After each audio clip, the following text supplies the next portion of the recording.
आधीचं सरकार रॅकेटमधलं होतं, आपलं सरकार चांगल्या जॅकेटमधलं आहे, चांगल्या भावना चांगल्या योजना करणारं सरकार आहे. आणि खरं म्हणजे आधीचं सरकार म्हणजे काय काय करायचं माहित नाही, टेंडरचं रॅकेट करायचं बा, काही कोटीचं पॅकेज घ्यायचं. पण आमच्या सरकारचं काम म्हणजे शेतकऱ्यांच्या पिकाला थेट मार्केट, आमच्याकडे पॅकेट नाही, आमच्याकडे शेतकऱ्याला मार्केट देण्याचं काम आहे.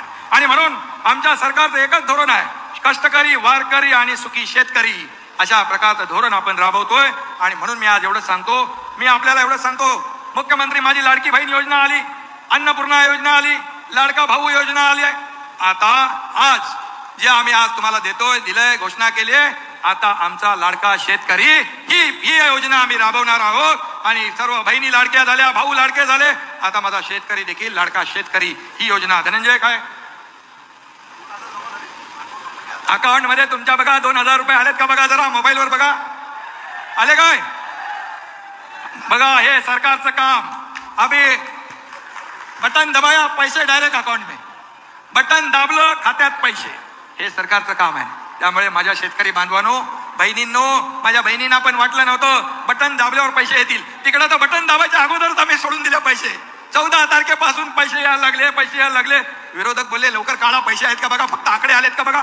माझ्या बहिणी बँकेत गेल्या, पैसे काढले, खरेदी केली, आपल्या मुलांसाठी केली, आपल्या परिवारासाठी केली. शेवटी अर्थव्यवस्थेला चालना देण्यासाठी सगळ्यात महत्वाचं म्हणजे कोण काम करत असेल तर माझ्या माईला भगिनी करत असतील, माझ्या बहिणी करत असतील. कारण परिवार कसा चालवायचा, कशी काटकसर करायची, त्यांच्यापेक्षा दुसरा कोणी समजू शकत नाही. माझे भाऊ इकडे बसलेले आहेत, आपण सगळे बाहेर असतो, पण घर चालवणारी आपली भगिनी असते, बहीण असते. आणि म्हणून हे पैसे अर्थव्यवस्थेत येतील, अर्थव्यवस्थेला चालना मिळेल, खरेदी होईल, विक्री होईल, आणखी अर्थव्यवस्था बलवान होईल. आणि म्हणून मोदीजीने सांगितलंय, हे महिला सक्षम तर देश सक्षम, महिला आत्मनिर्भर तर देश आत्मनिर्भर, आणि महिलांचा सन्मान तर देशाचा सन्मान. आणि म्हणून महिलांना सक्षम केलं तर देश पुढे जाईल. आपला देश महासत्ता, आर्थिक महासत्तेकडे नेण्याचं स्वप्न मोदीजींचं आहे.